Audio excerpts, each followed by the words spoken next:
Vernon Caldwell doesn't exist. The station master's words hit Lillian Parker like a slap across the face. She stood frozen on the platform, clutching the letter she'd carried across 3 states, the letter promising marriage and a new life in Colorado Springs. Her fingers trembled as she read Vernon's signature one more time, trying to make sense of what she'd just heard. The man she'd traveled 2,000 miles to marry, the man who'd written such beautiful words about their future together, wasn't real. And now she was stranded in a dusty Arizona town with 17 cents in her pocket and nowhere to go. Please subscribe to our channel and follow this story to the end. Comment the city you're watching from so I can see how far this story has traveled. Lillian stared at the station master, her heart pounding so hard she thought it might crack through her ribs. What do you mean he doesn't exist? The old man scratched his weathered neck, looking uncomfortable. Miss, I've been working this station for 23 years. Never heard of no Vernon Caldwell in Colorado Springs. And I know every rancher, every businessman, every soul worth knowing between here and Denver. But he wrote me letters, dozens of them. Lillian's voice cracked. She pulled the stack of envelopes from her carpet bag, her hands shaking so badly the paper rustled like dry leaves. He told me about his ranch, his life, I'm sure he did, miss. The station master's eyes softened with something that looked like pity, and that pity felt worse than any harsh word could have. But that don't make it true. We see women come through here every few months, all carrying letters just like yours, all looking for men who don't exist. The world tilted sideways. Lillian grabbed the edge of the ticket counter to steady herself. Every few months, 3 just this year, one woman came from Philadelphia, another from Charleston. They all had the same story, beautiful letters, promises of marriage, a better life out west. He paused, choosing his words carefully. Miss, whoever wrote you those letters, he ain't the man you think he is. Lillian felt something inside her chest collapse like a building falling in on itself. She'd sold everything she owned in Boston. Her mother's sewing machine, the pearl earrings her grandmother left her, even the good winter coat she'd planned to wear at her wedding. All of it gone, converted into train fare, and the belief that Vernon Caldwell was waiting for her. The next train to Colorado Springs leaves tomorrow morning. The station master continued, his voice gentle. But miss, if I were you, I'd think real hard about whether that's where you want to go. I don't have money for tomorrow's train. The words came out flat, hollow. I spent everything I had just getting here. The station master winced. There's a boarding house 2 streets over. Mrs. Crowley runs it. She might. I don't have money for that either.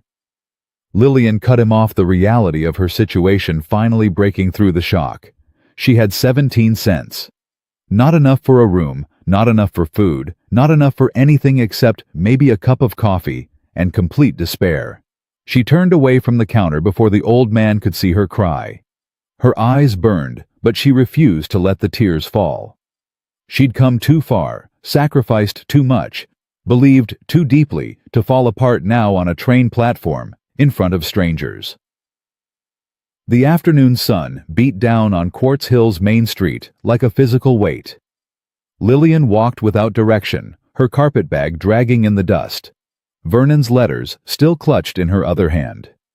Every building looked the same, weathered wood, faded paint windows that reflected nothing but her own foolish face staring back. How could she have been so stupid? Her sister Catherine had warned her. You don't know this man, Lillian. You've never even met him. But Lillian had been so sure, so certain that Vernon's words meant something real. His letters had painted such vivid pictures, the ranch with the creek running through it, the garden he'd plant for her, the life they'd build together. She'd memorized every detail, every promise, every dream he'd written. All lies, every single word. She stumbled on a loose board in the walkway, catching herself against a post just before she fell. Her carpet bag hit the ground, spilling its contents across the dusty street. 2 dresses, a hairbrush, her sewing kit, and those damned letters scattered like broken promises in the dirt. Easy there. A man's voice came from behind her. You all right? Lillian spun around, immediately defensive. She'd trusted a man's voice once before, trusted his written words, and look where that had gotten her. "I'm fine." But she wasn't fine, and they both knew it. The man crouched down, gathering her scattered belongings with careful hands. He was young, maybe 30, with sun-darkened skin and dark hair that curled slightly at his collar. He wore work clothes, a dusty shirt, worn pants, boots that had seen plenty of hard use. A cowboy, clearly, though, his eyes held something different from the rough men she'd seen loitering around the saloons she'd passed. "These letters must be important," he said, picking up Vernon's envelopes with surprising gentleness. "They're the only things not covered in dust." "They're worthless." Lillian snatched them from his hand more roughly than she intended. "Less than worthless." The cowboy stood studying her, with an expression she couldn't quite read. "You just get off the train." What gave it away? The lost expression, or the desperate circumstances? The bitterness in her voice surprised even herself. "The carpet bag." He gestured to her belongings now back in the bag he'd set carefully on the walkway. "And the fact that you're standing in the middle of town looking like the world just ended." Maybe it did. Lillian met his eyes, too tired to pretend anymore. "I came here to meet someone who doesn't exist. I have 17 cents and nowhere to go. So yes, the world ended about 20 minutes ago." The cowboy's expression shifted, not to pity, thank God, but to something else. Understanding, maybe. "Vernon Caldwell." Lillian's blood went cold. "How did you—" "Because you're the third woman this year to show up looking for him." The cowboy's jaw tightened. "And I'm getting real tired of watching women's hearts break on this street corner." "You knew he wasn't real." Anger flared hot and sudden in Lillian's chest. "You knew women were coming here and you didn't—" "We didn't know until the second woman showed up 3 months ago. That's when folks started putting the pieces together." He held up his hands, defensive. "Sheriff tried tracking down whoever's writing these letters, but they're coming from all over. Different post offices, different return addresses, all fake." Lillian wanted to scream. She wanted to throw Vernon's letters in the street and watch them burn. She wanted to go back in time and slap herself for being naive enough to believe a stranger's promises. But mostly, she just wanted to disappear. "My name's Cole Mercer," the cowboy said, and something in his straightforward tone made her look up. "I work at Red Crest Ranch about 5 miles north of town, and I might know someone who can help you." "Unless you know someone giving away train tickets and new lives, I doubt it." "Mrs. Crowley runs the boarding house." Cole spoke carefully, like he was approaching a spooked horse. "She's been looking for someone who can do mending and sewing. Her arthritis has been getting worse, and she's got more work than she can handle." "I don't have money to pay for a room while I work." "She might trade, room and board, for your skills." Cole shifted his weight, looking uncomfortable. "It's not much, but it's something. Better than sleeping under the stars or taking the next train back east with nothing." Lillian studied him, trying to find the angle, the catch that would reveal itself too late. "Why are you helping me?" "Because someone should have helped the other women before you." Cole's voice went hard. "And because standing by while people suffer ain't something I'm good at." There was something in his eyes, a kind of steady honesty, that reminded Lillian of her father, who'd died when she was 15. Her father had been a carpenter, a man who believed in straight lines and solid foundations. This cowboy had that same quality, like he'd been built from the same reliable timber. "All right," she said finally, because what choice did she have? "Show me this boarding house." Mrs. Crowley turned out to be a sharp-eyed woman in her 60s, with iron-gray hair and hands twisted by arthritis into shapes that looked painful just to witness. She looked Lillian up and down with the assessing gaze of someone who'd learned to measure people quickly and accurately. "You any good with a needle?" Mrs. Crowley asked bluntly. "I was a seamstress in Boston for 6 years," Lillian answered. "I can do everything from basic mending to wedding dresses." "Show me your hands." Lillian held out her hands, palms up. They were marked with the tiny scars and calluses of someone who'd spent years pushing needles through fabric, working in poor light, creating beauty from raw cloth. Mrs. Crowley nodded, satisfied. I've got 7 rooms upstairs, all with curtains that need hemming or replacing. I've got a pile of torn sheets that need mending. I've got 3 dresses waiting for alterations, and a tablecloth that needs lace added for a wedding next month. She paused. You do all that, plus handle any sewing work that comes in from town, and I'll give you the small room at the end of the hall plus 3 meals a day. For how long? Long as you keep working, long as you don't cause trouble. Mrs. Crowley's eyes narrowed. Cole says you came here for Vernon Caldwell. Lillian's face burned. I was foolish. You were hopeful. Different thing. Mrs. Crowley's voice softened slightly. But hope don't pay the rent, and neither does standing around feeling sorry for yourself. You want the room or not? I want it. Lillian said it quickly, before the pride she barely had left could talk her out of accepting charity. Then get your bag, and I'll show you where you'll sleep. Mrs. Crowley turned toward the stairs, then paused. One more thing. I don't tolerate lying, stealing, or drama. You bring any of that into my house, you're out. Understood? Understood. Cole had waited by the door during the entire exchange. Now he caught Lillian's eye, giving her a small nod that felt like approval. I'll be by tomorrow to check on you, he said. Make sure you're settling in all right. You don't have to do that. I know I don't. Cole settled his hat on his head. But I'm going to anyway. After he left, Mrs. Crowley led Lillian up a narrow staircase to a small room at the end of the hall. It held a single bed, a washstand, a chair, and a window that looked out over the back alley. Nothing fancy. Nothing like the life Vernon had promised. But it was real. It was solid. It was hers, at least for now. Lillian set her carpetbag on the chair and sat on the bed, feeling the exhaustion of the past 2 days finally catch up to her. She pulled out Vernon's letters one more time, reading the top one with fresh eyes. My dearest Lillian, I cannot wait for the day when you'll arrive in Colorado Springs and we'll begin our life together. The ranch is more beautiful than I can describe in words. You'll have to see it to believe it. She'd believed every word. She'd built an entire future on these lies. Lillian stood up, walked to the window, and tore the letter in half, then in half again, and again, until Vernon Caldwell's beautiful words were nothing but confetti in her hands. She let the pieces fall into the alley below, watching them scatter in the evening breeze. Tomorrow, she'd start sewing. Tomorrow, she'd figure out what came next. But tonight, she'd mourn the future she'd lost, and the woman she'd been foolish enough to be. The next morning came too early. Lillian woke to the sound of voices in the street below, and the smell of coffee drifting up from the kitchen. Her body ached from the journey, from sleeping in an unfamiliar bed, from the weight of disappointment she'd carried into her dreams. Mrs. Crowley had already laid out the work when Lillian came downstairs. 7 sets of curtains, the pile of torn sheets, the dresses waiting for alterations.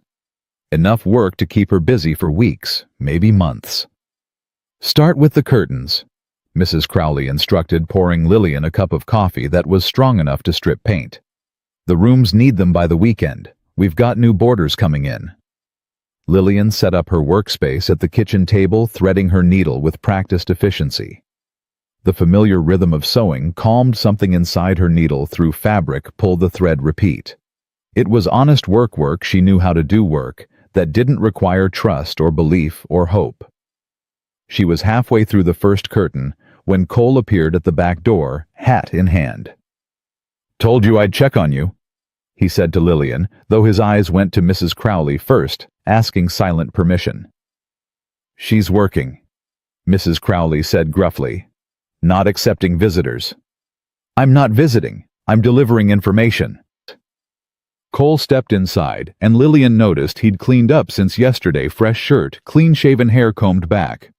There's another woman at the train station, just arrived on the morning train from Kansas City. She's asking for Vernon Caldwell. Lillian's needle stopped mid-stitch. Another one. Sheriff Harding's with her now, explaining the situation. Cole's expression went dark. But I thought you might want to know. Thought maybe you could talk to her woman to woman. Might help her understand she's not alone in this. I don't want to talk about Vernon Caldwell. Lillian's voice came out sharper than she intended. I don't want to think about him, hear his name, or remember that I was stupid enough to believe his lies. She's 20 years old, Cole said quietly. Younger than you. She sold her mother's wedding ring to buy her train ticket. She's standing on that platform right now, crying so hard she can't breathe, and she thinks she's the only woman in the world who's ever been this foolish. The words hit Lillian like a punch to the chest. 20 years old. God, at 20, Lillian had still believed the world was fundamentally good, that people meant what they said. That hope was enough to build a life on. What's her name? Lillian heard herself ask. Emma Patterson, from Topeka. Lillian set down her sewing and stood up. Where is she? The girl at the train station looked even younger than 20. She sat on a bench with her face in her hands, shoulders shaking with sobs that came from somewhere deep and broken inside her. Sheriff Harding stood nearby, looking helpless, the way men always looked when faced with a woman's tears. Lillian sat down beside Emma without saying a word. She didn't offer comfort or advice or false promises. She just sat there, a solid presence, until Emma finally looked up. You're one of them, aren't you? Emma's voice was raw. One of the other women. I got here yesterday. Lillian met Emma's red-rimmed eyes. Sold everything I owned in Boston to come here. I've been sewing since dawn to earn room and board because I don't have enough money to leave. What are we going to do? We're going to survive, Lillian said, surprised by the steel in her own voice. We're going to stop crying over a man who doesn't exist. We're going to figure out what comes next. And we're going to make damn sure no other woman falls for these lies. Emma wiped her face with the back of her hand. How? I don't know yet. Lillian looked at Sheriff Harding, who'd been listening to every word. But we're going to find out who's writing these letters, and we're going to stop him. Sheriff Harding shifted his weight, looking uncomfortable with Lillian's declaration. Miss Parker, hunting down mail fraud ain't something civilians should be. Then what should we be doing? Lillian stood up, feeling anger replace the shame she'd been carrying since yesterday. Sitting quietly while more women get their hearts broken and their savings stolen. Going home with our tails between our legs while this man keeps destroying lives. She's right. Emma wiped her eyes, her voice steadier now. Someone has to do something. The sheriff sighed, the sound of a man who'd fought this battle before and lost. I've already contacted postal inspectors. They're investigating, but these operations move around. Different towns, different post offices, different names. By the time we track down one location, they've already moved to the next. So we're supposed to just accept it. Lillian felt her hands curl into fists. Accept that we were foolish enough to fall for lies and move on. I'm saying it's more complicated than you think. Sheriff Harding's voice softened. I've got 3 other cases just like yours on my desk right now. Land fraud, investment schemes, cattle deals that don't exist. Every one of them involves people who got taken advantage of by someone smarter and more ruthless than they expected. Cole, who'd been standing quietly near the platform, finally spoke up. What about the letters themselves? Can't you trace them somehow? Different postmarks every time. Kansas City, St. Louis, Denver, even one from San Francisco. The sheriff shook his head. Whoever's running this knows how to cover their tracks. Let me see one of the letters, Emma said suddenly, turning to Lillian. The ones he sent you, please. Lillian hesitated. I destroyed most of them last night. But not all of them. Emma's eyes were intense focused. You kept some, didn't you? We all keep some. Lillian felt her face grow hot because Emma was right. Despite everything, despite knowing Vernon Caldwell was a lie, she'd kept 3 letters tucked in the bottom of her carpet bag. The ones that had seemed most beautiful, most real, most promising. I have a few back at the boarding house. Then let's go look at them. Emma stood up, her tears dried, replaced by something harder. Together. Maybe we'll see something the sheriff missed. They walked back to Mrs. Crowley's boarding house in silence. Emma clutching her small suitcase like it might disappear if she let go. Cole followed at a respectful distance, his presence solid and reassuring in a way that made Lillian both grateful and uncomfortable. She didn't want to need anyone's protection, didn't want to feel like she required saving. But she also couldn't deny that having him there made the world feel slightly less dangerous. Inside the boarding house, Mrs. Crowley took one look at Emma's tear-stained face and poured her a cup of coffee without asking questions. "You'll be needing a room too, I suppose." "I don't have money for—" "Can you cook?" Mrs. Crowley interrupted. Emma blinked. "Yes, ma'am. I worked in my mother's restaurant for 5 years." "Then you can earn your keep in the kitchen. I'm getting too old to do all the cooking myself." Mrs. Crowley's tone was brisk businesslike, but Lillian caught the flicker of kindness underneath. "Room's next to Miss Parker's upstairs. Same rules apply, no lying, no stealing, no drama." "Thank you." Emma's voice cracked. "Thank you so much." Upstairs, Lillian retrieved the 3 letters from her carpetbag and spread them on the bed. Emma pulled out her own collection, 7 letters, each one carefully preserved despite the journey. Cole stood in the doorway, giving them space but staying close enough to listen. "Read this one," Emma said, pointing to her first letter. "The one where he describes the ranch." Lillian read aloud. "My dearest Emma, the ranch sits in a valley where the creek runs clear and cold, fed by mountain springs that never run dry. The house has a wide porch where we'll sit in the evenings watching the sun set over the peaks. There's a garden plot waiting for your touch, and a barn that needs a woman's eye to make it truly a home." "Now read yours," Emma said quietly. Lillian picked up one of her letters. "My dearest Lillian, the ranch sits in a valley where the creek runs clear and cold, fed by mountain springs that never run dry. The house has a—" She stopped, her blood running cold. "It's the same, word for word." "Not just the same." Emma's voice shook. "Exactly the same. He didn't even bother changing the description." Cole moved into the room, picking up another letter. "May I—" Emma nodded. He read silently for a moment, then looked up. "This one talks about his childhood. Says he grew up in Kentucky, learned ranching from his father before moving west. Mine says he grew up in Tennessee." Lillian said, her stomach twisting. "But the rest of the story is identical, learning ranching from his father, moving west to find his fortune. Mine says Virginia." Emma's hands trembled as she sorted through her letters. Everything else matches. The sick mother he had to care for, the sister who died of fever. The reason he's looking for a wife through letters instead of courting local women. "Because he's shy," Lillian whispered. "Because the women in his town don't understand him," Emma added. "Because he's been too busy building his ranch to have time for socializing." Cole's voice was hard, angry, in a way Lillian hadn't heard before. "He told you all the same story, just changed enough details to make each woman feel special." The realization hit Lillian like a physical blow. She'd thought Vernon's letters were written specifically for her, that his words were meant for her alone. But they weren't. They were a template, a script lines he'd used on dozens, maybe hundreds of women. She wasn't special. She was just another mark in a long con. "There's something else," Emma said, her voice barely above a whisper. "Look at the handwriting." Lillian looked.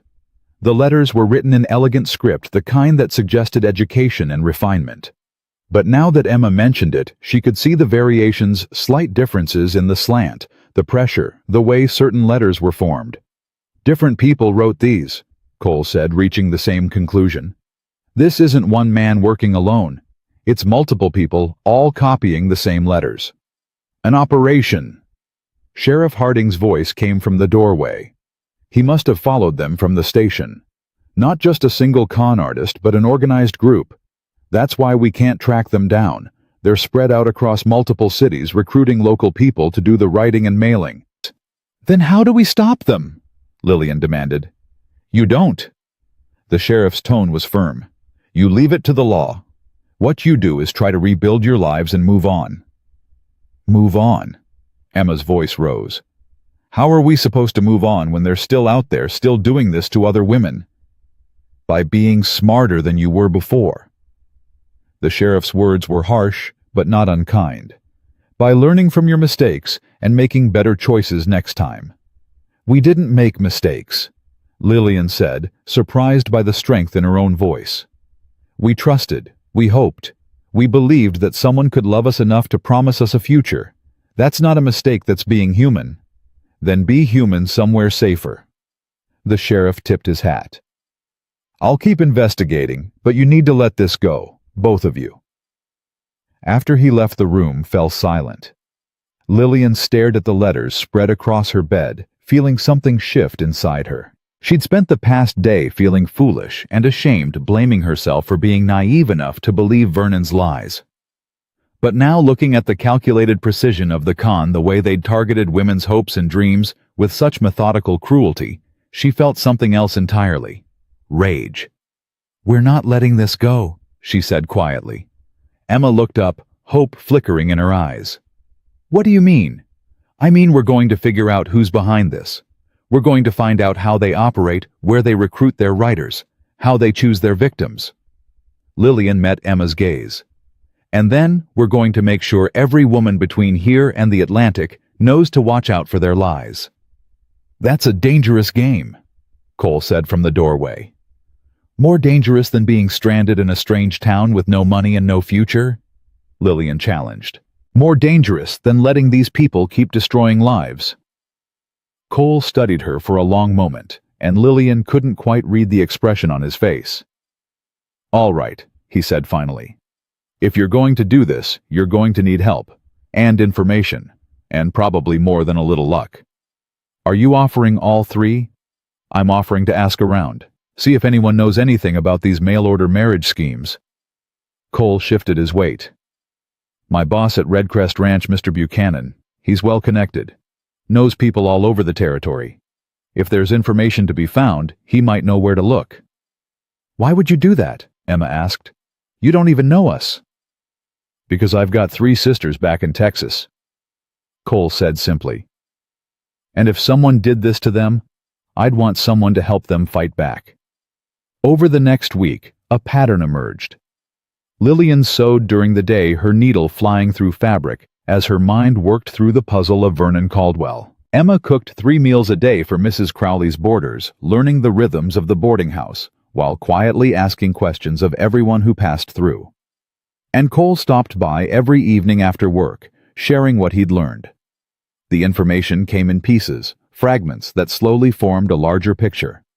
A ranch hand at Red Crest knew a woman in Tucson who'd been caught writing fake love letters for $20 a month. A shopkeeper mentioned hearing about a postal inspector in Denver investigating similar schemes. A traveling salesman told Cole about a woman in Kansas City who'd started a registry warning other women about fraudulent marriage proposals. Her name's Margaret Chen, Cole said one evening sitting at Mrs. Crowley's kitchen table while Lillian hemmed a dress. She's been collecting names of known con artists and publishing them in newspapers across the West. If we could get our information to her, then other women might be warned before they make the same mistake we did. Lillian set down her sewing, excited. How do we contact her? Write her a letter. Cole pulled a piece of paper from his pocket. I got her address from the salesman. You tell her everything, the letters, the identical stories, the multiple handwriting styles. Give her all the details you can remember. What if she doesn't believe us? Emma asked from her place by the stove. Then we find someone else who will. Lillian's jaw set with determination. And we keep trying until someone listens. That night, Lillian and Emma sat up late writing out everything they could remember. The dates Vernon's letters had arrived, the postmarks, the specific promises he'd made. They described the elegant handwriting, the way certain phrases were repeated word for word, the careful manipulation of their hopes and fears. He knew exactly what to say, Emma said as she wrote. He told me I was brave for considering moving west.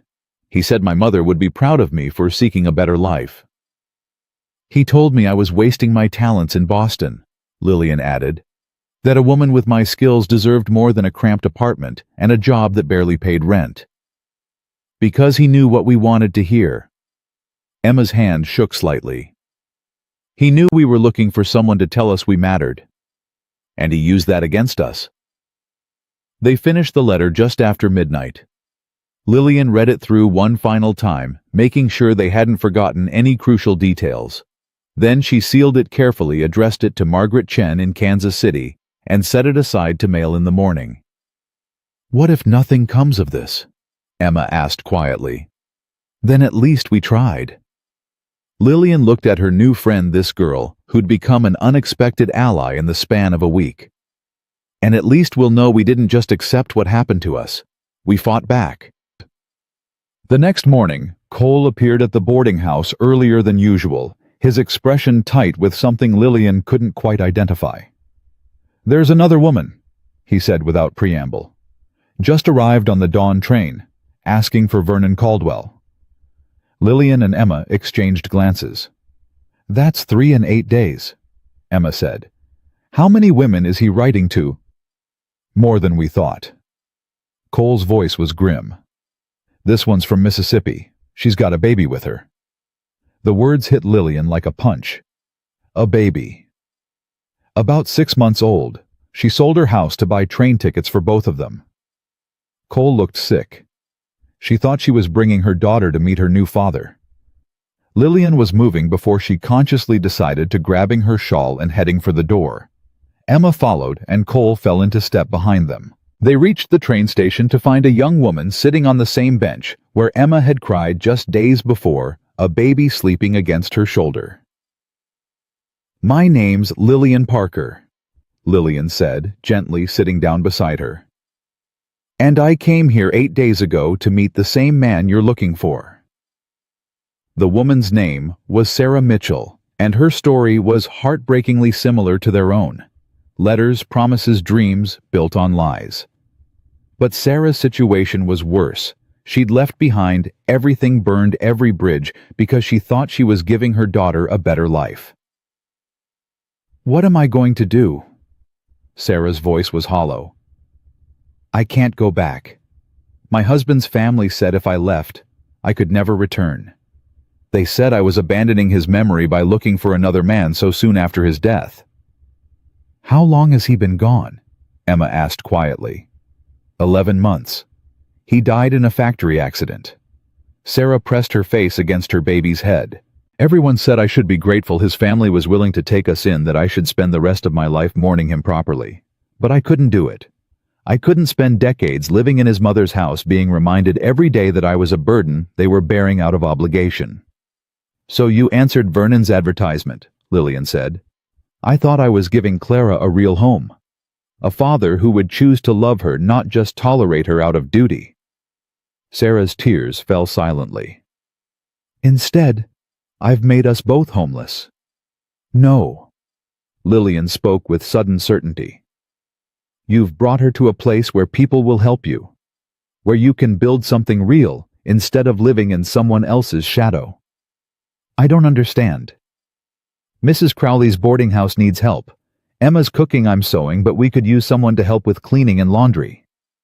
Lillian looked at Sarah's exhausted face, her sleeping baby, her obvious desperation. "You help with that, and you'll have a room and meals for both of you." "I can't accept charity." "It's not charity, it's work." Emma's voice was firm. "And it's a chance to figure out your next step without panicking." Sarah looked between them, tears streaming down her face. "Why are you helping me?" "Because someone helped us," Lillian said simply. "And because no woman should face this alone." Mrs. Crowley took Sarah and Clara in without hesitation, though her gruff exterior cracked slightly when she saw the baby. "Put them in the room across from Miss Parker's," she instructed. "And someone find a cradle. Can't have a baby sleeping in a drawer." Cole disappeared and returned an hour later with a beautiful hand-carved cradle. "Mr. Buchanan's wife sent it," he explained. "She said they don't need it anymore, and it should go to someone who does." "Thank your boss for me," Sarah said, settling Clara into the cradle with trembling hands. "Tell him I'll pay him back somehow." "He doesn't expect payment." Cole's voice was gentle. "He just wants to help." That evening, the four of them sat in the boarding house kitchen, Lillian, Emma, Sarah, and Cole. Mrs. Crowley listened from her seat by the stove, pretending to focus on her knitting, but clearly absorbing every word. 3 women in 8 days, Emma said quietly. How many more are coming? We need to warn them somehow, Sarah said. We need to let women know that Vernon Caldwell doesn't exist before they make the same mistakes we did. I already wrote to Margaret Chen in Kansas City, Lillian said. She publishes warnings about fraudulent marriage proposals. If she prints our story, it might reach other women. But what about the women who don't read those newspapers? Emma pressed. What about the ones in small towns who only see the local paper, or women who can't read at all? Cole had been quiet, thinking. Now he spoke up. What if you wrote your own warning? Posted it at train stations, sent copies to newspapers across the West, made sure every woman traveling alone knew to be careful. Who'd listen to us? Sarah asked. We're just 3 women who fell for a con. Why would anyone take our words seriously? Because you're not just 3 women anymore. Mrs. Crowley set down her knitting, her voice sharp and clear. You're 3 women who survived, 3 women who are fighting back. That carries weight. Lillian felt something settle in her chest, a sense of purpose she hadn't felt since before Vernon's letters had arrived. Then we write a warning. We tell our stories. And we make sure every woman between here and Boston knows that if something seems too good to be true, it probably is. We'll need help, Emma said. We'll need people to distribute the warnings, newspapers willing to print them, station masters willing to post them. I can help with that, Cole offered. Mr. Buchanan knows editors across the territory, and the ranch hands travel all over. They could carry copies to different towns. Why? Lillian asked the question she'd been holding back, finally breaking free. Why are you doing all this for us? You don't owe us anything. Cole met her eyes, and for the first time, Lillian saw past the steady cowboy exterior to something deeper underneath. Because what happened to you 3 wasn't just wrong, it was cruel. And I don't stand by when I see cruelty being done, especially not to people who were just looking for a better life. There's more to it than that, Lillian said, reading something in his expression. Cole was quiet for a moment. My youngest sister, Mary, she's 17. Last year she met a man at a church social who said all the right things, promised to marry her, take her to California, give her a life better than the one she had in Texas. He paused, his jaw tight. He took her savings and disappeared, left her heartbroken and ashamed, feeling like she'd been too stupid to see through his lies. I'm sorry, Emma said softly. She's all right now, stronger even, but it took months for her to stop blaming herself. Cole's eyes were hard. So when I see women going through the same thing, I think about Mary. And I help because I couldn't help her until it was too late. The kitchen fell silent. Outside Quartz Hill settled into evening, the sounds of closing shops and evening meals drifting through the windows. Inside, 4 people sat around a table bound together by shared hurt and shared determination. Then we do this together, Lillian said finally. We write the warnings, we spread the word, and we make sure Vernon Caldwell and people like him can't keep destroying lives. Together, Emma agreed. Together. Sarah echoed her hand, resting protectively on her sleeping daughter's cradle. Cole nodded, and Lillian saw respect in his eyes. I'll talk to Mr. Buchanan tomorrow. Get the ball rolling on distribution and newspaper contacts. After Cole left, Lillian sat at the kitchen table, a blank piece of paper in front of her. She picked up her pen, then set it down again. How did you warn someone about hope?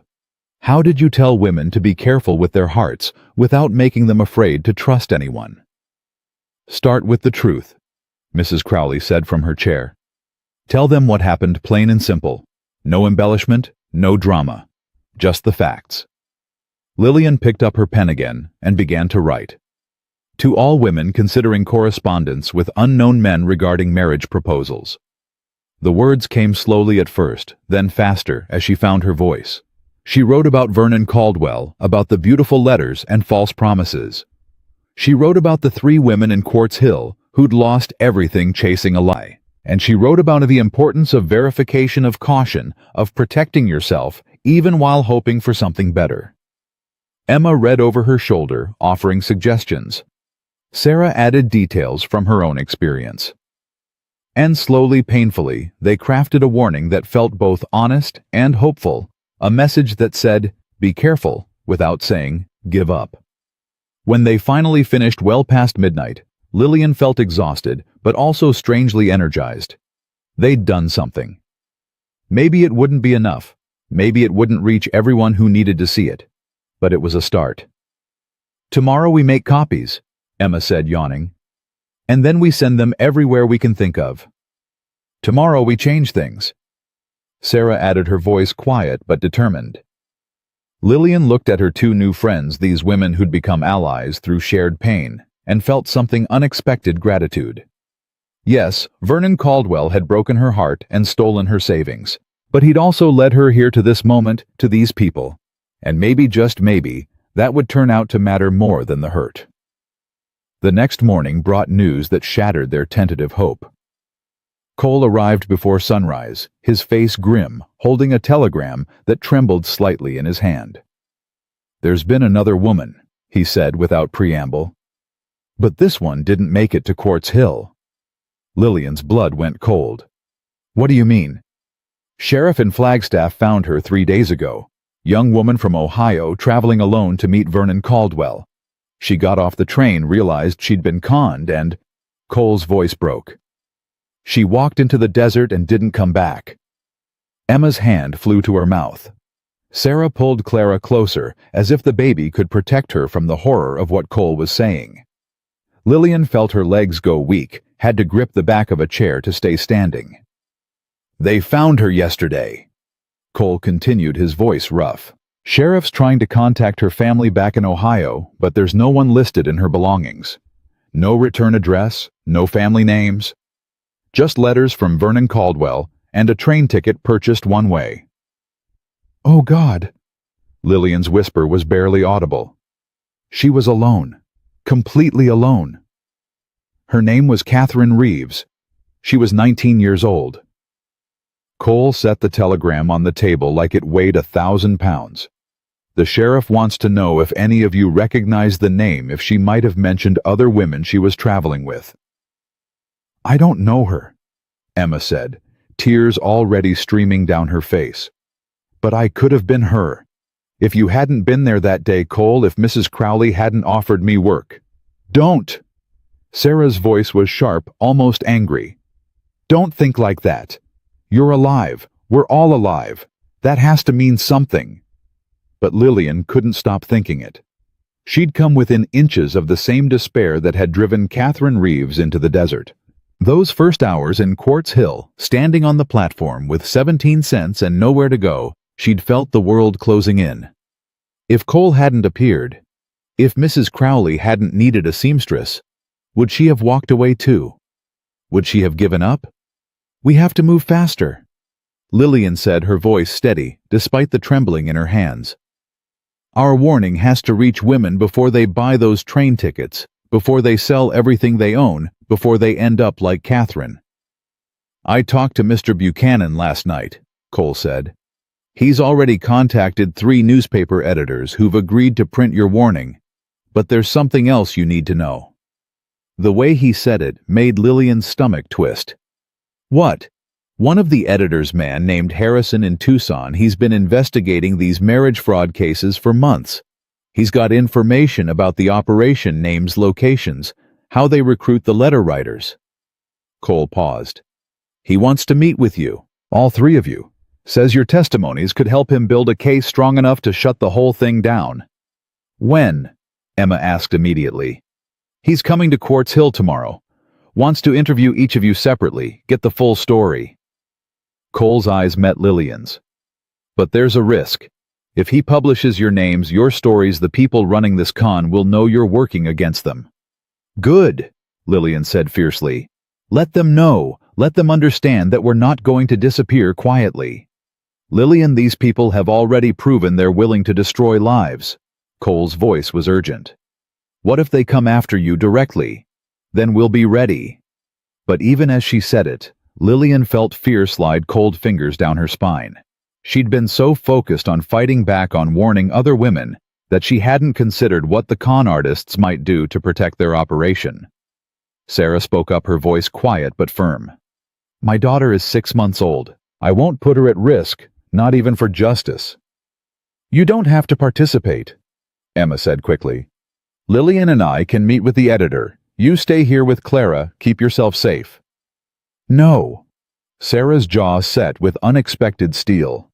"I won't hide while you two put yourselves in danger. We do this together or not at all."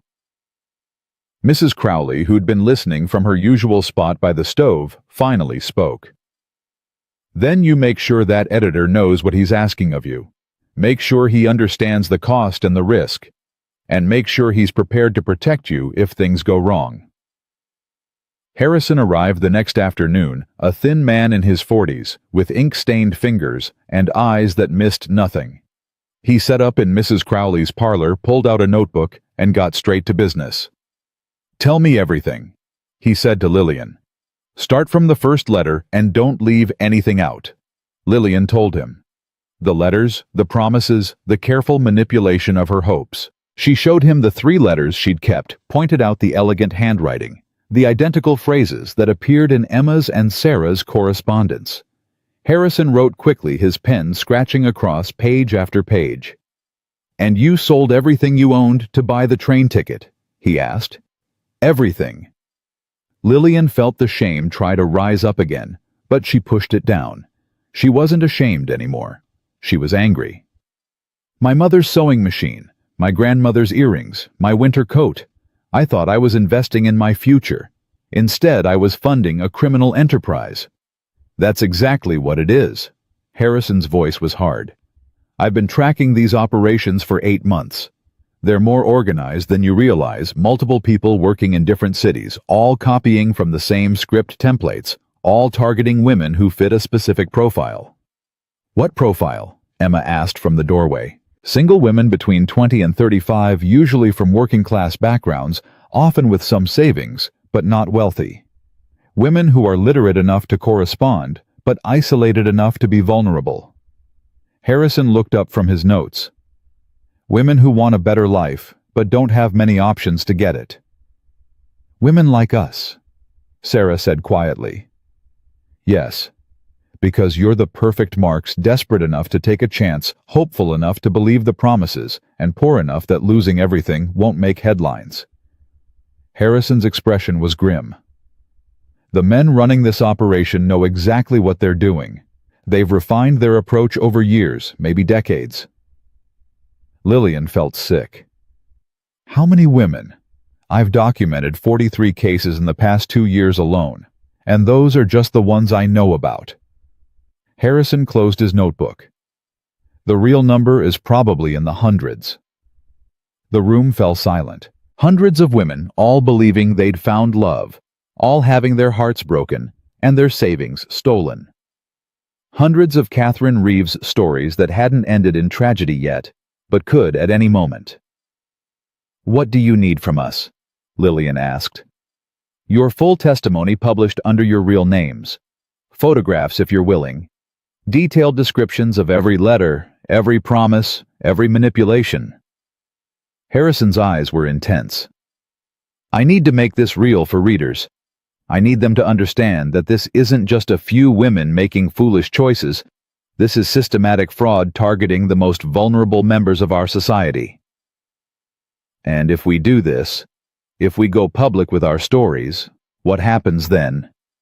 Emma's voice shook slightly. "Then the people running this operation will know you're a threat." Harrison didn't sugarcoat it. "They'll know you're working to expose them, and they might take action to silence you." "What kind of action?" Sarah clutched Clara tighter. "I don't know. Maybe nothing. Most con artists prefer to move on to new territories rather than confront their victims directly. But some get violent when cornered." Harrison leaned forward. "I won't lie to you. This is dangerous, but it's also the best chance we have to stop them." Lillian looked at Emma, then at Sarah. She saw her own fear reflected in their faces, but also something else. Determination. Anger. The refusal to let Catherine Reeves's death mean nothing. "We'll do it," Lillian said. "All three of us." "Give me 2 days to write the story," Harrison said. "Then it'll run in every newspaper from here to St. Louis." After Harrison left, Cole pulled Lillian aside. They stood in the small garden behind the boarding house, the late afternoon sun painting everything gold. "You're sure about this?" he asked. "No." Lillian's honesty surprised even herself. "I'm terrified. But I'm more terrified of doing nothing while other women suffer." Cole was quiet for a moment, studying her face. "You're brave. You know that." "I'm not brave. I'm angry." Lillian felt tears prick her eyes. "I'm so angry, Cole. Angry that this happened to me, angry that it happened to Emma and Sarah and 43 other women. Angry that Catherine Reeves felt so hopeless she walked into the desert. Angry that the people who did this are still out there, still writing letters, still destroying lives." "Anger can be a kind of bravery," Cole said quietly, "when it pushes you to act instead of hiding. Or it can be a kind of foolishness." Lillian wiped her eyes roughly. "What if we make things worse? What if by speaking out we put targets on our backs and accomplish nothing?" "Then at least you tried. At least you fought." Cole reached out, then hesitated, his hand hovering near hers. "Can I ask you something?" "Yes." "Why did you answer Vernon Caldwell's advertisement in the first place? What made you willing to leave everything behind for a man you'd never met?" Lillian considered the question, really considered it, instead of deflecting. "Because I was tired of being invisible. In Boston, I was just another seamstress in a city full of seamstresses. I worked 12-hour days in a cramped apartment making beautiful clothes for women who'd never notice me if we passed on the street. Vernon's letters made me feel seen, special, like I mattered to someone." "You do matter." Cole's voice was intense. "You matter a lot, Lillian Parker. And not because some con artist wrote you pretty words, but because you're strong and smart, and you don't give up even when you've got every reason to." Lillian looked at him, really looked at him, and felt something shift in her chest. Cole Mercer had been nothing but kind since the moment he'd helped her up from the dusty street. He'd offered assistance without asking for anything in return, had protected her without making her feel weak, had believed in her fight without trying to take it over. "Thank you," she said quietly, "for everything." "Don't thank me yet." Cole's expression turned serious. "There's something I need to tell you. About Mr. Buchanan, and why he's been so willing to help." Lillian tensed. "What is it?" "His daughter Rebecca, she fell for a similar scheme 5 years ago. Different name, different fake rancher, but the same basic con. She lost her inheritance, $30,000 that her mother had left her." Cole's jaw tightened. The money was bad enough, but worse was what it did to her. She stopped trusting people, stopped believing in anything good. She's married now, has a good life, but Mr. Buchanan says she's never been quite the same. So he's helping us because of Rebecca. He's helping because he doesn't want other women to end up like his daughter. Cole met her eyes.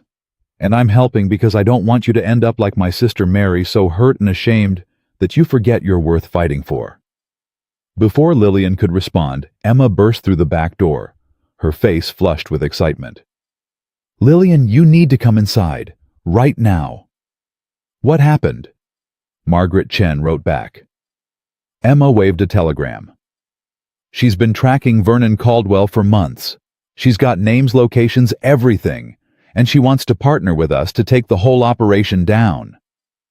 Inside, they gathered around the telegram, reading Margaret's words with growing excitement.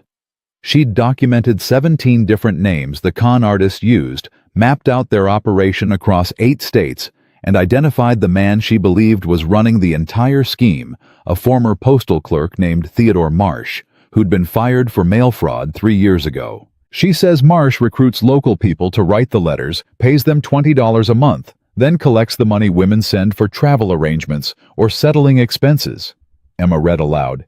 He's been doing this for at least 5 years, maybe longer. $20 a month.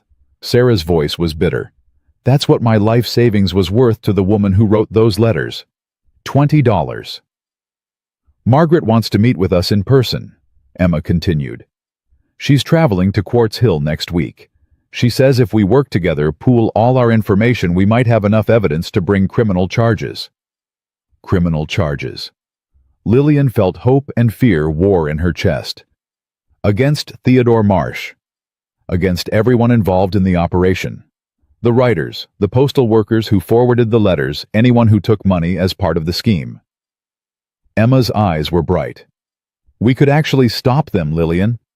Not just warn women away, but put the people responsible in prison. If we can prove it, Cole said carefully.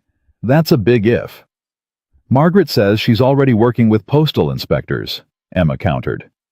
She's got testimonies from 6 other women, documentation of mail fraud across state lines. All she needs is more evidence to make the case airtight. Then we give her evidence. Lillian felt determination settle over her like armor. We give her everything we have. That night, Lillian couldn't sleep. She lay in bed listening to the sounds of the boarding house. Mrs. Crowley's footsteps downstairs. Clara's soft crying in the next room, Emma's quiet murmur as she comforted the baby while Sarah slept. These sounds had become familiar in just 2 weeks, had become the soundtrack of a life she was building from scratch. She thought about Vernon Caldwell's letters still tucked in the bottom of her carpet bag. She should burn them, should destroy every trace of the lies that had brought her here. But something made her keep them, evidence maybe, or a reminder of how easily hope could be weaponized. A soft knock on her door interrupted her thoughts. Lillian, you awake? Emma slipped inside carrying a candle. I can't stop thinking about Catherine Reeves. Neither can I. Lillian sat up, making room for Emma on the bed. I keep wondering what her last thoughts were. If she was afraid or angry, or just too tired to keep fighting. Sheriff Harding said they found Vernon's letters in her pocket. Emma's voice cracked. She was holding them when she died. Still believing even at the end that somewhere out there was a man who loved her. That's the cruelest part. Lillian felt tears slide down her face. He made her believe she was loved, and that belief killed her. They sat together in the darkness, 2 women who'd narrowly escaped the same fate, bound together by luck and timing and the kindness of strangers. After a while, Emma spoke again. Do you think we would have become friends if we'd met in a normal way, if Vernon Caldwell had never written those letters? I don't know. Lillian considered the question honestly. You're from Kansas. I'm from Massachusetts. We come from different worlds. Under normal circumstances, we probably never would have crossed paths. Then maybe something good came out of this after all. Emma managed a weak smile. I know that sounds crazy, finding good in something so terrible, but it's not crazy. Lillian took Emma's hand. We found each other. We found Sarah. We found Mrs. Crowley and Cole and this town that took us in when we had nowhere else to go. That matters. But Catherine Reeves didn't find anyone. No, she didn't. Lillian's voice hardened. Which is why we're going to make sure no one else ends up like her. Why we're going to fight until every woman in America knows Vernon Caldwell's name and the names of every other con artist preying on hope and loneliness. A week passed in a blur of activity. Harrison's article published in the Tucson Daily Star, complete with Lillian's, Emma's, and Sarah's full testimonies and photographs. Within days, it was reprinted in newspapers across the territory. Letters started arriving at Mrs. Crowley's boarding house, women thanking them for the warning, women sharing their own stories of near misses with marriage fraud, women asking how they could help spread the word. But not all the letters were supportive. You brought this on yourselves. One letter read, written in harsh, angry script. Decent women don't answer advertisements from strange men. You got what you deserved. Another was more direct. "Stop interfering or you'll regret it." Sheriff Harding took the threatening letter seriously. Cole began staying later in the evenings, finding reasons to linger until after dark, and Mrs. Crowley, practical as always, bought a shotgun and kept it behind the kitchen door. "I don't scare easy," she said when Lillian asked about it. "And I don't let people threaten women under my roof." Then Margaret Chen arrived and everything accelerated. She was a small woman with sharp eyes and an even sharper mind, carrying 3 bulging satchels full of documentation. "This is 5 years of work," she said, spreading papers across Mrs. Crowley's dining table. "Every case I've tracked, every name I've documented, every piece of evidence I've collected. And now, thanks to you 3, I finally have enough to take to the federal authorities." "Federal?" Sarah's eyes widened. "I thought this was just postal fraud." "It is postal fraud, but it's also fraud across state lines, which makes it a federal crime." Margaret's smile was sharp. "Which means federal prison if we can make the charges stick." She laid out the case methodically. Theodore Marsh had been running the operation from Denver, recruiting letter writers in cities across the West, collecting money from women who sent funds for travel arrangements that were never made. He'd stolen an estimated $200,000 over 5 years, destroyed countless lives, and inspired copycat operations in other states. "But here's what we didn't know until your stories came out," Margaret said, pulling out a new folder. "Marsh isn't working alone. He's got a partner, a woman named Constance Vickers, who runs the postal forwarding operation." "A woman?" Emma's voice was stunned. "A woman is helping him do this to other women. Constance handles all the return addresses, makes sure the letters can't be traced back to Denver. She's the one who keeps the operation mobile, keeps it ahead of investigators." Margaret's expression was disgusted. "She's also Theodore's wife." The revelation hit like a physical blow. A woman, another woman who was actively participating in destroying other women's lives. Not just turning a blind eye or making excuses, but actively building the mechanism that made the con work. Why? Lillian couldn't comprehend it. Why would any woman help do this? Money. Margaret's answer was blunt. "Constance gets half the profits. That's $100,000 in 5 years, enough to make her ignore any conscience she might have had." "Then we take them both down," Lillian said. "Theodore Marsh and Constance Vickers. We make sure they both pay for what they've done.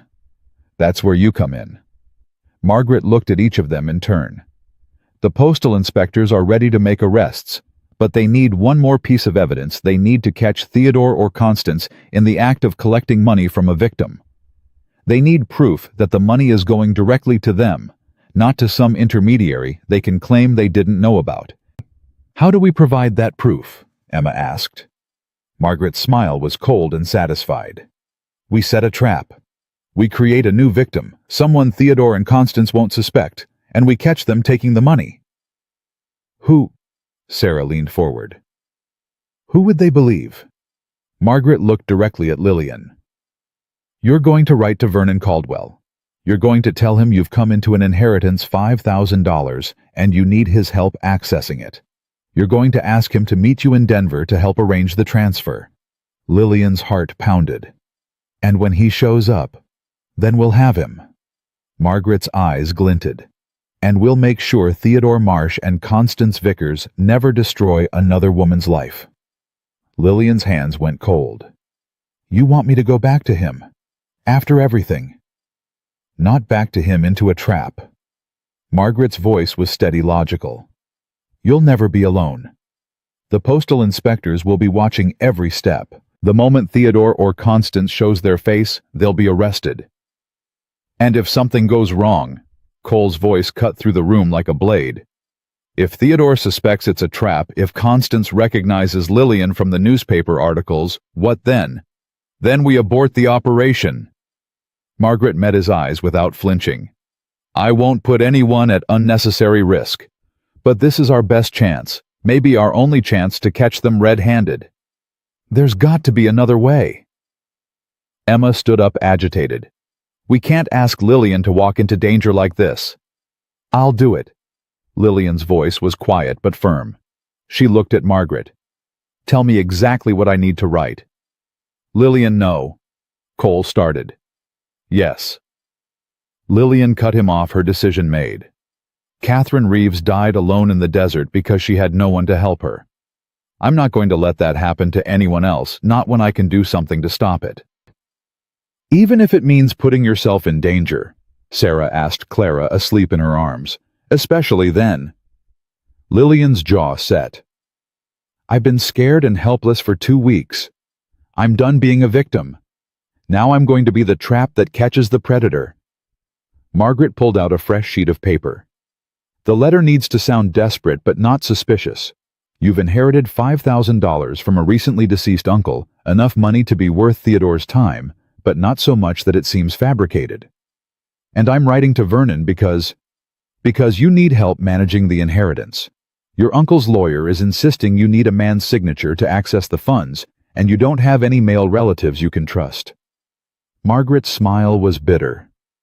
It's the kind of legal obstacle women face every day. Theodore will believe it because it's true often enough. Lillian took the pen, her hand steady now that the decision was made. What do I say about meeting him? Tell him you're coming to Denver to finalize the estate. Ask him to meet you at the Tremont House Hotel on the 15th of next month. That gives us 2 weeks to prepare. Margaret leaned forward. Tell him you'll need his help with the paperwork, that you'll compensate him for his time. Make it clear you have cash money, not just promises. The words flowed onto the page, each sentence a carefully crafted lie designed to bait a trap. Lillian wrote about her fictional uncle, about the inheritance that felt like a blessing, but also a burden. She wrote about needing Vernon's steady hand to guide her through the complicated legal process. And she wrote about the $5,000 that would be waiting in Denver ready to be claimed. That's perfect. Margaret read the letter twice, checking every word. Now sign it, and we'll send it to the address we've been monitoring. If Theodore takes the bait, we'll have a response within a week. And if he doesn't, Emma asked, then we try something else. But I think he will. Margaret's eyes were hard. $5,000 is too much money for Theodore Marsh to ignore. The letter went out the next morning. Then came the waiting 7 days that stretched like months, each one filled with second-guessing and fear. Lillian threw herself into her sewing, her needle flying through fabric as her mind raced through every possible scenario. Emma cooked elaborate meals no one had much appetite for. Sarah kept Clara close, as if the baby could protect her from the anxiety that permeated the boarding house. Cole appeared every evening, his presence both comforting and complicating. He'd started bringing small things, wildflowers from the ranch, a book he thought Lillian might enjoy, fresh bread from the bakery in town. Gifts that said he cared without demanding anything in return. You don't have to keep checking on me, Lillian said one evening as they sat in the garden. I'm not going to fall apart. I know you're not. Cole turned his hat in his hands, a nervous gesture she'd never seen from him before. That's not why I come. Then why? He was quiet for a long moment. Because I want to. Because spending time with you is the best part of my day. Because... He stopped, looking uncertain for the first time since she'd met him. Because what? Lillian's heart was pounding. Because I've been falling in love with you since the day you told me to mind my own business on that dusty street. Cole's words came out rushed, like he'd been holding them back too long. And I know the timing's terrible. I know you've got enough to deal with without me adding complications, but I couldn't let you go to Denver without knowing how I feel. Lillian couldn't breathe. Cole, you don't have to say anything back. I just needed you to know. He stood up, settling his hat on his head. Whatever happens in Denver, whatever comes next, I'm here. I'm not going anywhere. He left before Lillian could find words, left her sitting in the garden with her heart racing and her mind reeling. She'd spent 2 weeks building walls against hope, against trust, against the belief that anyone could actually care for her without ulterior motives. And now Cole Mercer had just kicked those walls down with a handful of honest words. The response from Vernon Caldwell arrived on the 8th day. Lillian's hands shook as she opened the envelope, Margaret and Emma crowding close to read over her shoulder. "My dearest Lillian." The letter began written in that same elegant script that had once made her heart soar. "I cannot express my joy at hearing from you again. Your uncle's passing is a tragedy, but his foresight in providing for you brings comfort. I would be honored to assist you with the legal matters surrounding your inheritance. The Tremont House is an excellent choice. I will meet you in the lobby at 2 o'clock on the 15th. Please do not worry about compensating me. Helping you is reward enough." He took the bait. Margaret's voice was triumphant. "He's coming." "That's not Theodore's handwriting." Emma pointed to the signature. "Look at the slant, the pressure. This is the same person who wrote my letters. Constance Vickers." Margaret's smile turned sharp. "Even better. If we catch her meeting with Lillian, that directly ties her to the fraud. Theodore can't claim ignorance if his own wife is collecting the money." "So what happens now?" Sarah asked from the doorway. "Now we go to Denver." Margaret started gathering her papers. "The postal inspectors are already setting up surveillance at the Tremont house. Lillian checks in on the 14th, lets the hotel staff know she's waiting for a business associate. We make sure Constance has every opportunity to approach her naturally." "And then?" Lillian's voice was steadier than she felt. "Then you play your part. You're a nervous young woman with an inheritance you don't know how to manage. You trust Vernon or Constance, playing Vernon's representative to help you. You mention the $5,000, make it clear you have it in cash." Margaret met her eyes. "And the moment she makes a move to take the money, or asks you to hand it over, the inspectors move in." "What if she recognizes me from the newspapers?" Lillian asked the question that had been haunting her. "My photograph was in the article. What if Constance knows who I am?" "Then she won't show." Margaret's tone was matter-of-fact. "But I don't think she will. Con artists don't pay attention to their victims once the con is done. You're already forgotten to them, just another name in a ledger, another profit margin." The words stung, but they also steadied something in Lillian. She'd spent 2 weeks feeling like her pain mattered, like her story was important. But to Theodore and Constance, she was nothing. Just money. Just another mark. "When do we leave?" Lillian asked. "Day after tomorrow. That gives us time to prepare to make sure every detail is perfect." Margaret paused. "Are you sure about this, Lillian?" "Once we're in Denver, there's no backing out." "I'm sure." The next 2 days blurred together.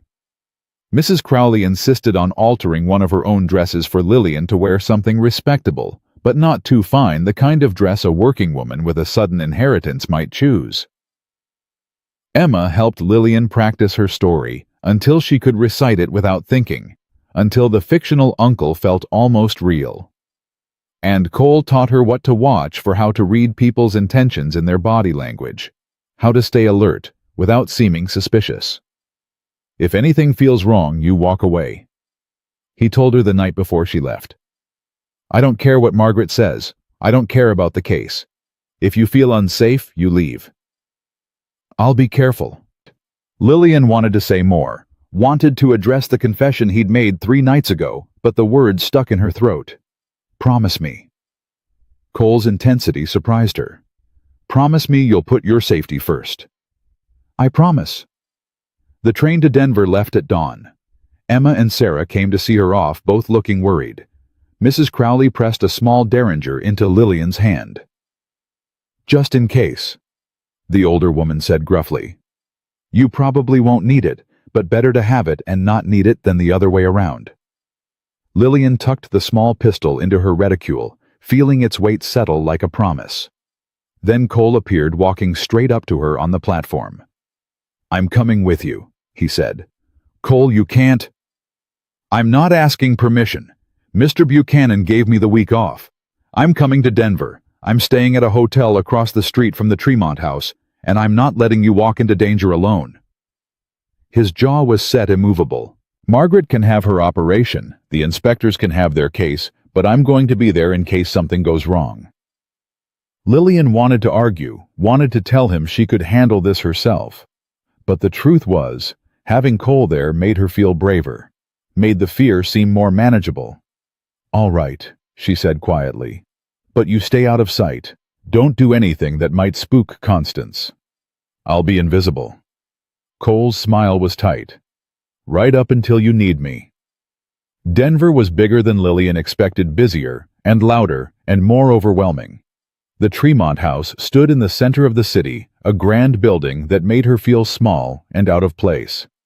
Margaret had arranged everything: a room on the second floor, documentation of the fictional inheritance, even a bank statement showing $5,000 in Lillian's name.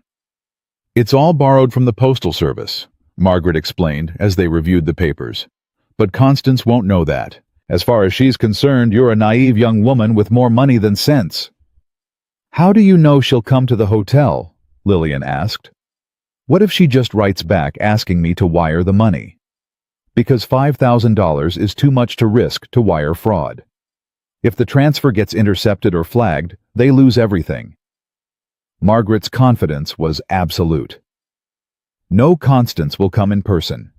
She'll want to see the money, touch it, confirm it's real before she makes her move." That night, Lillian barely slept. She lay in the unfamiliar hotel bed, listening to the sounds of Denver outside her window, thinking about what would happen tomorrow. Somewhere in this city, Constance Vickers was preparing to meet her. Somewhere, Theodore Marsh was counting on another successful con. And somewhere, Catherine Reeves's family was mourning a daughter they'd never see again. The next morning arrived too fast. Lillian dressed carefully in Mrs. Crowley's altered dress, arranged her hair in a simple style, practiced her nervous expression in the mirror. She had to look like a woman in over her head, someone who needed help managing sudden wealth. She had to look like easy prey. At 1:45, she went down to the lobby. Margaret was already there, pretending to read a newspaper. Two men Lillian recognized as postal inspectors sat near the window, looking like businessmen waiting for appointments. And through the front window, she could see Cole across the street, leaning against a post in a way that looked casual, but kept his eyes on the hotel entrance. 2:00 came and went. Lillian waited, her hands folded in her lap, her heart hammering against her ribs. Every woman who walked through the door made her tense, made her wonder if this was Constance Vickers finally showing her face. At 2:15, a well-dressed woman in her 40s entered the lobby. She wore an expensive traveling suit and carried herself with confidence, but her eyes were cold and calculating as they swept the room. Those eyes landed on Lillian, and something flickered their recognition assessment decision. The woman walked straight to Lillian. "Miss Parker, I'm Mrs. Vernon Caldwell. My husband sends his regrets. He was called away on urgent business. He asked me to assist you in his absence." Lillian's blood turned to ice. Mrs. Vernon Caldwell. Constance was pretending to be Vernon's wife, using the fake name as a shield. The audacity of it, the sheer arrogance, made Lillian want to scream. Instead, she smiled nervously. "Oh, I wasn't expecting, Mr. Caldwell didn't mention he was married." "It's a recent development." Constance's smile was practiced, warm, completely false. "But Vernon has told me so much about you. About your uncle's unfortunate passing and the inheritance he left you. Such a blessing, but also quite overwhelming, I imagine." "Very overwhelming." Lillian let her voice shake slightly. "I've never had to manage this much money before. The lawyer said I needed a man's signature to access the funds, and I didn't know who else to turn to. Vernon was happy to help, and so am I." Constance sat down beside her, lowering her voice conspiratorially. "Between you and me, dear lawyers can be such vultures. They see a young woman alone with money, and they circle looking for ways to take their cut. Best to handle these matters privately with people you can trust." "That's what I thought." Lillian glanced toward the bank documentation she'd placed on the table between them. "I have the funds already transferred to a Denver bank. The lawyer arranged it before I left Boston." Constance's eyes sharpened, fixing on the papers like a hawk spotting prey. "Very wise. May I see the documentation, just to make sure everything is in order?" This was it. The moment. Lillian handed over the papers, watching Constance's expression as she reviewed the bank statement showing $5,000 in Lillian Parker's name. This all looks correct. Constance's voice was smooth, but Lillian could hear the greed underneath. However, I notice the account is in your name only. Without a male co-signer, you won't be able to make withdrawals over a certain amount. That's where Vernon or I in his absence can assist you. How would that work? Lillian asked, playing naive. Simple. We go to the bank together, you introduce me as your business manager or financial advisor, and I help you withdraw the funds. Then I can hold the money in trust until you're ready to use it, saving you the headache of managing it yourself. Constance leaned in closer. For a small administrative fee, of course. Say 5%. $250. Constance was asking for $250 for the privilege of stealing Lillian's entire inheritance. The brazenness of it took Lillian's breath away. That seems very reasonable, Lillian said carefully. When could we go to the bank? Now, if you're ready. The bank closes at 4, so we should move quickly.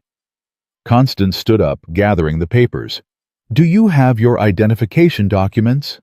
The bank will need to verify your identity. I have everything upstairs in my room. Lillian rose, her legs shaky. Should I go get them? Actually. Constance's hand shot out, gripping Lillian's wrist. Why don't I come with you? These hotels can be dangerous for young women alone. Better to have someone watching your back. The touch sent revulsion through Lillian's body. This woman had written the letters that destroyed her life, had taken her money, had pushed Catherine Reeves toward death in the desert. And now she wanted to come to Lillian's room, wanted to isolate her, wanted to take even more. I don't think, Lillian started. I insist. Constance's grip tightened, and for the first time, Lillian saw the steel underneath the polished exterior. After all, Vernon trusted me to keep you safe. I wouldn't be doing my job if I let you wander around alone with all this talk of money. Lillian's heart raced. This wasn't part of the plan. Margaret had said Constance would ask to meet at the bank, would make the move in public where the inspectors could observe. Going upstairs alone changed everything, made the situation more dangerous, more unpredictable. She looked toward Margaret, trying to signal distress. But Margaret gave a tiny nod. Proceed, the nod said. The inspectors will follow. Trust the plan. Lillian had no choice. All right, my room is on the second floor. They walked toward the stairs together, Constance's hand still on Lillian's elbow, in a grip that looked friendly but felt like a vice. Behind them, Lillian heard footsteps, the inspectors following at a discreet distance, Margaret trailing behind. And outside through the window, she caught a glimpse of Cole's face, tight with concern. In the stairwell, away from the lobby's watching eyes. Constance's demeanor shifted. The warm smile disappeared, replaced by something colder and harder. You're not from Boston, Constance said flatly. It wasn't a question. Lillian's blood froze. What? Your accent. It's Boston, yes, but there's something else underneath. Something more recent. Arizona, maybe? Constance's eyes narrowed. And that dress you're wearing, it's been altered. I can see the needle marks where the seams were taken in. A woman with a $5,000 inheritance wouldn't be wearing someone else's altered hand-me-downs. They'd reached the second-floor landing. Lillian's room was 3 doors down, but suddenly felt much farther away. Behind them, she heard the inspector's footsteps on the stairs, but they were too far back, too distant to help if something went wrong right now. I don't know what you mean. Lillian tried, but her voice betrayed her fear. Yes, you do. Constance's hand moved to her reticule, and Lillian saw the outline of something metal inside. A gun. You're one of them, aren't you? One of Vernon's disappointed brides come to Denver looking for revenge. How did you find us? Who told you about Theodore? Nobody told me anything. Lillian backed toward her room, her hand fumbling for Mrs. Crowley's derringer in her own reticule. I just needed help with my inheritance. Liar. Constance pulled out a small pistol, keeping it low and hidden from any casual observer. You're working with that Chen woman, aren't you? The one who's been writing those damned articles stirring up trouble. How much is she paying you to play bait? The inspectors appeared at the top of the stairs. Mrs. Vickers put the weapon down. But Constance was already moving. She grabbed Lillian, pulling her close with the gun pressed against her side. Stay back or she dies. I swear to God I'll shoot her right here. Constance, don't make this worse. Margaret's voice came from the stairwell. Worse? You've already ruined everything. Constance's voice cracked, the polished veneer finally shattering. 5 years of careful work, 5 years of building this operation, and you people destroy it with your articles and your righteous fury. Do you know what Theodore will do when he finds out I let you catch me? Then let her go and we can talk about a deal, one of the inspectors said calmly. You give us Theodore, we'll see about reducing your charges. There's no deal. Constance's grip tightened on Lillian, the gun digging painfully into her ribs. Theodore will kill me if I betray him. I'd rather take my chances with a jury. Then take your chances without a hostage, Lillian said, surprised by the steadiness in her own voice. Shooting me just adds murder to your fraud charges. Let me go and maybe you'll see daylight before you're 90. Shut up! Constance started backing toward the stairs, dragging Lillian with her. Everyone move back. Clear the stairs. I'm walking out of here with her, and if anyone tries to stop me, I'll paint these walls with her blood. The inspectors exchanged glances. Margaret looked stricken. And then, through the window at the end of the hall, Lillian saw Cole climbing the fire escape. She had seconds to make a choice. Let Constance drag her down to the street and risk whatever came next. Or trust that Cole would reach them in time, that Mrs. Crowley's Derringer would fire, if she needed it, that 3 weeks of building herself back up hadn't been for nothing. Lillian made her choice. She went completely limp in Constance's grip, dropping her full weight toward the floor like a sack of grain. The sudden shift caught Constance off balance, her hand slipping from Lillian's arm as she tried to keep both her hostage and her gun steady. In that half-second of confusion, Lillian twisted hard to the side, breaking free. The gun went off. The sound exploded through the narrow hallway, deafening and terrible. Lillian felt the bullet tear past her shoulder so close she could feel its heat. Then she was on the floor, rolling away, and Cole was crashing through the window at the end of the hall in a shower of glass. Get down! One of the postal inspectors rushed forward, his own weapon drawn. Constance swung toward him, raising her pistol, but Margaret threw herself at Constance's legs from behind. Both women went down hard. Constance's gun skittering across the wooden floor. Cole reached Lillian first, pulling her up and back, checking her for wounds with frantic hands. Are you hit? Lillian, are you hit? No, I'm fine. But she wasn't fine. She was shaking so hard, her teeth chattered the reality of how close she'd come to death, finally breaking through her adrenaline. I'm fine. The inspectors had Constance in handcuffs, now her expensive traveling suit torn and dusty, her carefully styled hair falling around her face. Without the polished exterior, she looked older, meaner, defeated. Theodore will come for me. Constance spat at the inspectors. He'll get me out. You think you can hold me? You have no idea who you're dealing with. Actually, we do. Margaret stood up, brushing herself off. Because while you were busy threatening Miss Parker, Theodore Marsh was being arrested at his office in Denver. We've had people watching him for weeks. The moment you walked into this hotel, we moved on him too. Constance's face went white. No, that's not possible. Not only possible, but done. Margaret's smile was cold and satisfied. You and your husband are finished, Mrs. Vickers. Your operation is over, and every woman you two ever conned is going to know that justice was served. It wasn't my fault. Constance's voice rose desperate now. Theodore made me do it. He said we needed the money. He said it was harmless, just lonely women who'd never be happy anyway. I didn't want to hurt anyone. But you did hurt them. Lillian found her strength. You helped destroy hundreds of lives. You pushed Catherine Reeves into the desert to die.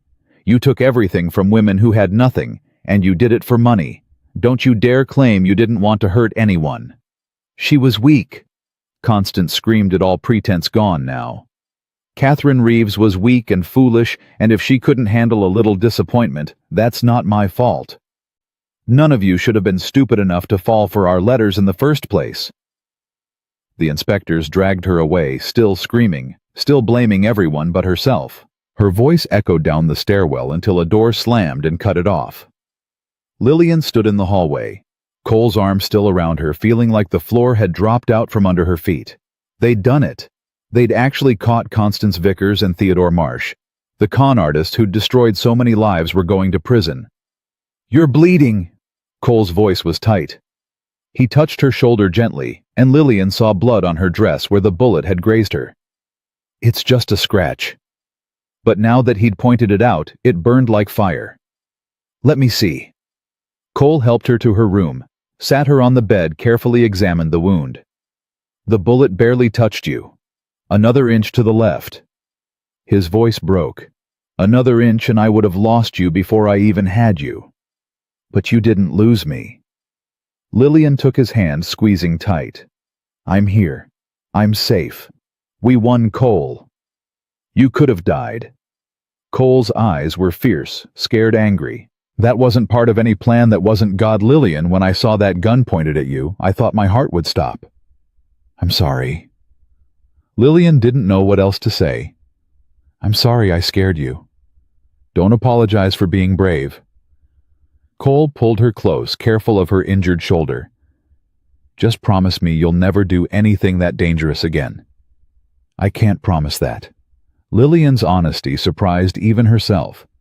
"Not if there are more women who need help, more con artists who need stopping. I can't promise I'll always play it safe." Cole pulled back to look at her. "Then promise me you won't face the danger alone. Promise me you'll let me stand beside you." "Cole, I meant what I said in Quartz Hill." His voice was raw, honest. "I'm in love with you, Lillian Parker. I love your strength and your stubbornness, and the way you fight for what's right even when it scares you. And I want to spend the rest of my life standing beside you while you make the world a better place." Lillian felt tears slide down her face. "I don't know how to do this. Trust again. Believe someone when they say they care about me." "Then don't trust me yet."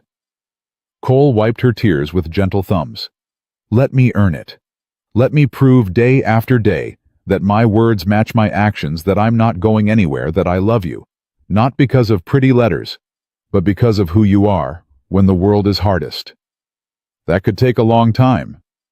"I've got time." Cole's smile was soft, patient. "I've got all the time you need." Margaret appeared in the doorway, her expression carefully neutral. "The inspectors want your statement, Lillian. Are you up for it?" "Give me 10 minutes." Lillian stood up, straightening her torn and bloodied dress. "I want to wash my face and change. Then I'll tell them everything." The statement took 2 hours. Lillian recounted every moment from the lobby meeting to the hallway confrontation, her words captured by a stenographer who wrote with mechanical precision. When she finished, the lead inspector shook her hand. "You did good work today, Miss Parker. Brave work. Theodore Marsh and Constance Vickers won't see freedom for a very long time." "What about the other people who worked for them?" Lillian asked. "The letter writers, the postal workers who helped. We're tracking them down now. With Marsh and Vickers in custody, we expect most of them to cooperate in exchange for lighter sentences." The inspector's expression softened. "This is the biggest mail fraud bust in 5 years. You and Miss Chen and the other women, you made this happen."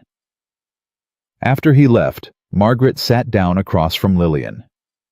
"You should know that the story is already hitting newspapers across the country. The arrest of Theodore Marsh and Constance Vickers. The exposure of their operation, your role in bringing them down. By tomorrow morning, every woman in America will know what happened here." "Will they know about Catherine Reeves?" Lillian asked quietly. "They will. I made sure the reporters understood that she was a victim too, that her death was a direct result of Marsh and Vickers' fraud." Margaret's eyes were fierce. "Catherine's name will be remembered. Her story will matter." "Good." Lillian felt something settle in her chest. That's good. The train back to Quartz Hill left the next morning. Lillian sat by the window watching Denver disappear behind her, thinking about everything that had changed in 3 weeks. She'd come to this territory expecting one life and found something completely different. She'd been broken and rebuilt. She'd lost everything and discovered what actually mattered. Cole sat beside her close but not crowding, his presence steady and warm. He'd already sent a telegram to Red Crest Ranch asking for a longer leave. I want to make sure you're settled before I go back to work, he'd said. Want to make sure you've got everything you need. What about what you need? Lillian had asked. I need to know you're safe and happy, that's all. The Quartz Hill station was crowded when they arrived. Emma stood on the platform with Sarah and Clara, both women, rushing forward the moment Lillian stepped down from the train. Mrs. Crowley waited nearby, her expression carefully neutral, but her eyes bright with relief. You did it. Emma threw her arms around Lillian. The newspapers are full of it. Theodore Marsh arrested Constance Vickers in jail, the whole operation shut down. You actually did it. We did it. Lillian pulled back to include Emma and Sarah in her gaze. All of us together. None of this would have happened if we hadn't stood up and fought back. There are letters waiting for you at the boarding house, Sarah said. Dozens of them. Women writing to thank you, women asking for advice, women saying your story saved them from making the same mistake. That night, Lillian sat at Mrs. Crowley's kitchen table, reading through the letters. Some were heartbreaking women who'd already fallen for similar cons and didn't know how to rebuild. Some were hopeful women who'd seen the newspaper articles just in time, who'd torn up letters from suspicious suitors and saved themselves. And some were angry women who'd been conned years ago and thought they were the only ones, thought they were too foolish to deserve sympathy. You should write back to them, Margaret said. She'd come to Quartz Hill too, planning to stay a week before returning to Kansas City. Start a network. Help women connect with each other, share information, warn each other about new cons. I'm a seamstress, not an organizer, Lillian protested. You're whatever you choose to be. Margaret's voice was firm. And right now, women across this country need someone to believe in, someone who'll fight for them. You could be that person, Lillian. We could all be that person, Emma interjected.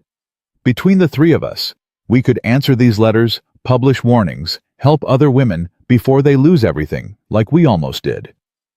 I still have to earn my keep here, Lillian said practically. I can't just stop sewing to become some kind of advocate for conned women. Why not do both? Mrs. Crowley spoke up from her chair. You sew during the day, you write letters at night. Emma cooks, Sarah manages the boarding house, and together you build something that matters. I don't see why you can't have both. Over the next weeks, that's exactly what they did. Lillian sewed during daylight hours, her reputation growing as word spread about the seamstress, whose skill matched any Boston shop. Women came from neighboring towns to have dresses made, to have their daughters' wedding gowns stitched with care and precision. The work paid well, better than Lillian had ever earned in Boston. But at night she wrote letters. Dozens of them, then hundreds, responding to every woman who'd reached out. Emma helped organize the correspondence. Sarah kept track of patterns, which towns had the most complaints, which names kept appearing in warnings, which schemes seemed to be replacing the Vernon Caldwell con. And slowly, methodically, they built a network of women watching out for each other. Cole kept his word. He appeared every evening after work, helping with whatever needed doing, repairing the boarding house's front steps, carrying supplies from the mercantile, playing with Clara, while Sarah wrote her letters. He never pushed, never demanded more than Lillian was ready to give. He just showed up day after day, proving through action what his words had promised. You're wearing me down, Lillian told him one evening as they sat in the garden. It was early July now, nearly 2 months since she'd first arrived in Quartz Hill. Good. Cole's smile was warm. That's the plan. I'm starting to believe you might actually love me. Lillian's voice was soft, almost wondering. Might? Cole's eyebrows rose. Lillian Parker, I am wildly, completely, absolutely in love with you. There's no might about it. Then I should probably tell you that I love you too. The words came easier than Lillian expected. I've been fighting it because I was scared, but I'm tired of being scared. I'm tired of letting Vernon Caldwell's lies define how I see the world. Vernon Caldwell doesn't exist, Cole reminded her gently. But I do. And I'm not going anywhere. I know. Lillian took his hand. I finally know. The wedding happened in August, a simple ceremony at the small church in Quartz Hill. Emma and Sarah stood up with Lillian, both women crying through the entire service. Mrs. Crowley sat in the front row pretending her eyes were watering from dust. And half the town showed up because Lillian's story had spread, and people wanted to witness the happy ending. Mr. Buchanan gave Lillian away, his expression proud. My Rebecca would have liked you, he whispered as they walked down the aisle. You've got the same fire she lost. Don't ever let anyone take that from you. The ceremony was short, the words simple. Cole promised to love Lillian through hard times and good times, to support her work even when it scared him to stand beside her while she fought for what was right. Lillian promised to trust him, to let him share her burdens, to build a life together that honored both their dreams. When the minister pronounced them married, Cole kissed her like she was precious and strong and everything he'd ever wanted, and Lillian kissed him back, tasting joy and hope and the sweet relief of knowing she'd found something real. The reception was held at Mrs. Crowley's boarding house tables, set up in the garden, food contributed by everyone in town.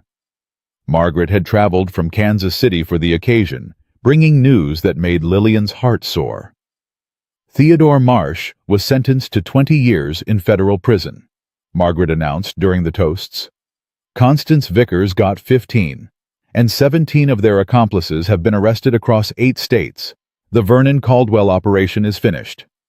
The crowd erupted in cheers. Emma grabbed Lillian's hand, squeezing tight. Sarah lifted Clara up, letting the baby see the celebration. And Lillian felt tears stream down her face. Tears of relief, of victory, of overwhelming gratitude that she'd survived to see this day. There's more, Margaret continued. The Postal Service is implementing new protections based on our investigation. Warning posters at train stations. Inspector training on how to identify mail fraud. A registry of known con artists that station masters can access. What we started here in Quartz Hill is changing how the entire country handles these crimes. Later, when the guests had left and the evening had quieted down, Lillian and Cole walked through town toward the small house he'd rented their house, now the place where they'd start their married life. The same dusty street where Lillian had stumbled 3 months ago now felt like home. Are you happy? Cole asked as they walked. Lillian considered the question honestly. 3 months ago, she'd been devastated, broken, believing her life was over. She'd stood on a train platform with 17 cents and no future, feeling like the world had crushed her into nothing. But that woman was gone now, replaced by someone stronger. Someone who'd fought back against injustice, who'd helped dismantle a criminal operation, who'd turned her pain into purpose. Someone who'd learned that missing a train could be the best thing that ever happened to her. I'm happy, Lillian said, and meant it completely. I'm happier than I ever thought possible. Good. Cole pulled her close. Because I plan to spend every day of the rest of my life making sure you stay that way. Inside their new home, Lillian saw that Emma and Sarah had already been there. Flowers filled every room, gifts covered the table, and a note in Emma's handwriting sat on the mantel. Welcome home. Thank you for teaching us that missing the wrong train can lead you to the right life. Love always, your sisters in survival. Lillian read it twice, her throat tight with emotion. She thought about Catherine Reeves, about the 43 other women whose stories had ended differently. She thought about all the future women who'd be protected by the network they'd built, the warnings they'd spread, the justice they'd fought for. Then she turned to Cole, took his hand, and led him toward their future, a future built not on lies and empty promises, but on trust, earned day by day, on love, proven through action, on the unshakable foundation of two people who'd chosen each other with eyes wide open. She'd come to Quartz Hill expecting to meet a man who didn't exist. Instead, she'd found herself stronger, braver, more capable than she'd ever imagined. She'd found true friends who'd stood beside her through the hardest fight of her life. And she'd found a man whose love was as solid and dependable as the Arizona ground beneath her feet. Missing her train had felt like the end of everything, but it had actually been the beginning of the life she was always meant to live, a life of purpose, passion, and the kind of love that couldn't be written in letters because it had to be lived day by precious day in the arms of the cowboy who'd stolen her heart by simply showing up and never leaving.